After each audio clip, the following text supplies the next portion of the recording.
Bonjour à tous, merci d'être arrivés sur ma chaîne. Donc je m'appelle Alwena et je m'occupe de l'éducation, parentale vis-à-vis des enfants. Voilà, aujourd'hui le sujet du jour, c'est le mensonge. Pourquoi l'enfant ment-il? Heu et pourquoi est-ce si important pour les parents d'être honnêtes vis-à-vis de son enfant? Alors mensonge, ça veut dire discours contraire à la vérité. Alors l'enfant, quand il est né, il est dans son côté naturel. Puis bien évidemment, il ne sait pas mentir. Il est dans sa toute-puissance parce que il est dans cette ouverture au monde et de ce fait, il entend et il voit tout. Donc à nous, en tant qu'adultes, de faire attention à ce qu'on dit et ce qu'on fait. Parce que l'enfant, lui, il sait, de par ses parents, qui sommes, les apprenants et les éducateurs, heu on sait que l'enfant va nous imiter sur, tous les points, mais c'est surtout sur la parole et les gestes, le comportement. Heu, donc cet enfant, lui, comme je viens de vous le dire, il est juste, il est dans sa pure vérité, il ne sait pas mentir. Donc comme il doit appréhender le monde vis-à-vis, de sa prime enfance, il va, regarder et entendre tout ce qui passe devant lui. Donc que ce soit dans la sphère familiale, que ce soit au niveau de l'école, dans la rue, voilà. L'enfant, il c'est comme ça qu'il apprend.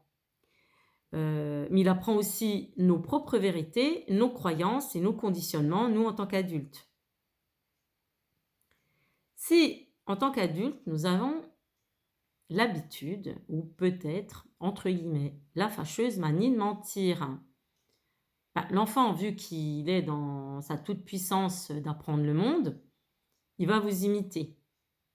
Parce que pour lui, le parent, il est digne de lui. Il est le sa sécurité. Donc il le respecte. Donc ce qu'il fait, il va faire forcément ce que fait le parent. Donc déjà mentir, c'est pas être respectueux d'autrui, ni de l'enfant et ni de soi-même pour le coup.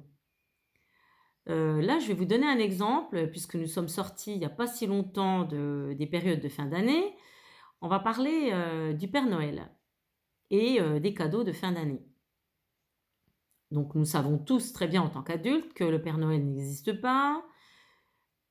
C'est de la pure croyance et comment dirais-je? Histoire de conte de fées presque, hein. Donc un enfant, lui, quand on commence à lui mentir sur, Père Noël avec les cadeaux, lui, il y croit à cet être imaginaire. Parce que pour lui, c'est juste. Et vous, en tant que parent, en tant qu'éducateur, ben il vous croit, forcément, puisque vous êtes là pour lui appréhender le monde. Vous lui montrez ce qu'est le monde. Donc bien évidemment, aujourd'hui, avec, internet, la télévision, comment les magasins qui sont remplis de choses, où on voit plein de Père Noël partout, des petites musiques, des chansons, heu voire certaines odeurs. Si on va à Strasbourg, c'est magnifique les odeurs de pain d'épices et de comment dirais-je? Et de vin chaud, hein, parce que moi je suis originaire de l'Est et donc l'enfant il voilà, il capte tout, hein. Donc vous lui mentez, sur, les cadeaux de Noël vis-à-vis du Père Noël. Heu, c'est quelque chose, c'est une blessure énorme qui pourrait nous paraître anodine, hein, mais c'est une blessure énorme que tout adulte inflige aux enfants en disant que le Père Noël existe. Parce que dans son fort intérieur, ça a un impact. Alors vous allez me dire, pourquoi elle dit ça cette personne? Ben moi je vais vous donner mon exemple personnel de ma fille à l'époque qui avait 6 ans dans les années 2000, où elle revient de l'école un soir à 16h30 Elle pose, ses mains de chaque côté des hanches et elle me dit: «Maman, je suis en colère après toi et papa».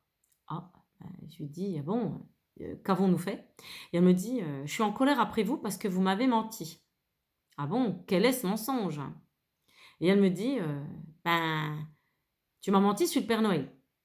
Alors moi, ne sachant pas sur quel pied danser, je lui dis: «Mais qu'est-ce que tu as entendu? Pourquoi tu dis que nous avons menti?» Et là, elle me dit: «Oui, à l'école, mes camarades de classe ont dit que le Père Noël n'existait pas, c'est papa, maman, les grands-parents, tout ça qui achètent les cadeaux et vous nous le mettez au pied du sapin». Voilà. Alors, elle me dit: «Je suis vraiment en colère après vous, quoi». Et puis, je lui demande: «Pourquoi es-tu en colère, en fait?» «Bah, je suis en colère parce que mais j'y croyais moi au Père Noël. Maman, tu te rends pas compte, enfin, j'étais sûre qu'il existait cet être imaginaire, moi.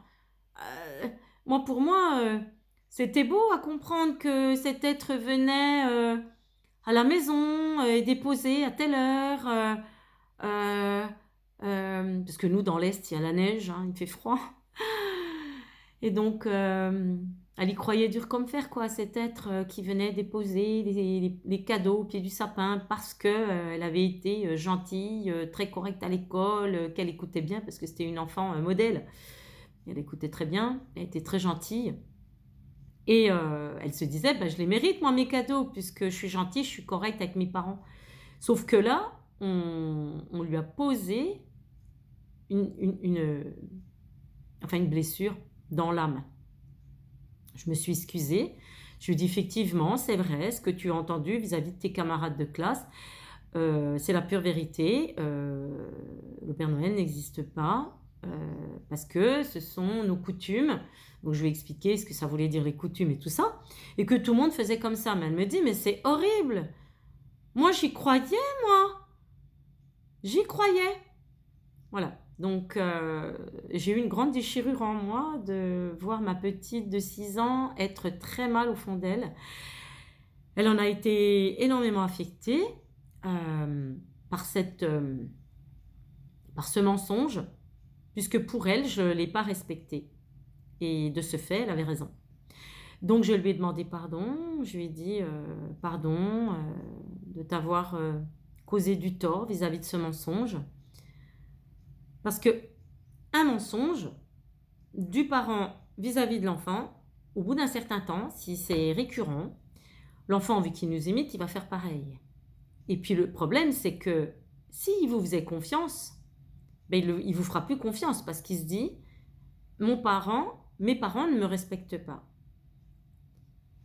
Et l'enfant aura raison, hein, parce qu'en fait, vous devez, en tant que parent et en tant qu'apprenant et éducateur, si vous voulez que votre enfant vous respecte, il faut déjà arrêter de mentir. Il faut être carré et clean dans votre façon de l'éduquer. Parce que sinon, vu qu'il imite, comme je vous dis, il entend tout, il voit tout.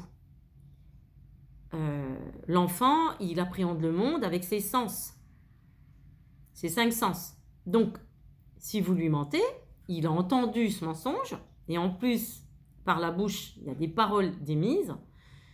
Si vous faites ça, avec, autrui ou autre, bah, l'enfant, il va s'en servir parce qu'il va se dire: «Ah mais attends, papa, maman, ils font ça, bah, moi je peux m'en servir, moi de mon côté».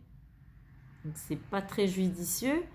Si vous voulez qu'à l'adolescence, en général, voilà, c'est une période très compliquée puisqu'ils ont les hormones qui travaillent et ils sont en train de se construire un moi et si vous voulez que cet enfant ait des bonnes vertus, dans vertu, on l'entend phonétiquement vertu, donc V-E-R-S-T-U, donc vers toi, quoi. Donc, pour qu'il puisse aller vers lui-même, dans sa propre vérité, il faut que vous lui montriez une vérité juste, enfin le plus possible, et qui est sans mensonge. Ainsi, votre enfant, en grandissant, ne pourra pas vous mentir, parce qu'à un moment donné, il va se sentir déstabilisé, puis vous allez le voir qu'il ment de toute façon. Mais au moins, il y aura une confiance de mis entre la relation entre vous et votre enfant, ce qui fait qu'il ne pourra pas mentir. Donc, d'où l'intérêt, depuis le plus jeune âge, de ne pas mentir, d'être clean avec vous-même et de garder en vous ce climat de confiance. Parce qu'un climat de confiance, quand il est brisé, moi je peux vous dire, je suis une ancienne infirmière psy, beaucoup de patients sont venus me voir parce qu'il y a eu un climat de confiance de brisé déjà entre le patient et l'infirmier par exemple, ou le médecin. Après, pour réinstaurer un climat de confiance, on rame. Donc là, avec son enfant, c'est encore pire parce que c'est votre enfant. Il va se calquer sur votre façon de vivre, votre façon d'être, même si il faut montrer à l'enfant au plus jeune âge la distinction entre les parents c'est les parents, les enfants c'est les enfants. Donc, pour en revenir au mensonge, il faut vraiment être très au clair avec ça. Donc, sachez que en tant que parent, on éduque l'enfant.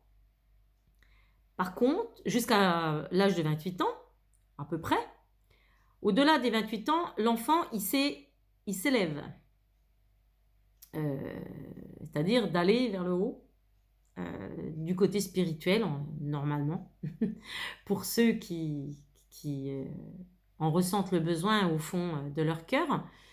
Voilà, l'enfant, il s'éduque, il s'élève, pardon, je vais y arriver, veuillez m'excuser, et le parent éduque. Donc c'est vrai que c'est pas évident pour le parent d'éduquer son enfant si on a déjà des lacunes, si on a déjà grandi soi-même dans un climat de mensonge. Je peux comprendre que c'est pas facile. Beaucoup de parents s'adonnent au mensonge. Moi personnellement non. J'ai eu des parents très particuliers, certes, mais ils ne s'adonnaient pas aux mensonges. Maman était très au clair. Il fallait surtout pas mentir, sinon ça n'allait pas du tout. Elle le voyait tout de suite qu'on avait menti. Et on se prenait des réprimandes, pas possible, mon frère et moi. Donc voilà, je pense avoir mis une éducation claire à ma fille pour pouvoir lui montrer les bonnes bases pour qu'elle aujourd'hui, en tant que jeune femme adulte, de faire les choses correctement. Voilà ce que je voulais vous dire vis-à-vis du mensonge. Merci de m'avoir écouté jusqu'au bout de la vidéo. N'hésitez pas à la partager. Mettez les pouces sur le haut pour l'algorithme de la chaîne. Et puis, je vous dis à très bientôt. N'hésitez pas à me mettre un commentaire. Et puis, à très bientôt pour une nouvelle vidéo sur l'éducation parentale parent-enfant. Merci beaucoup. Au revoir.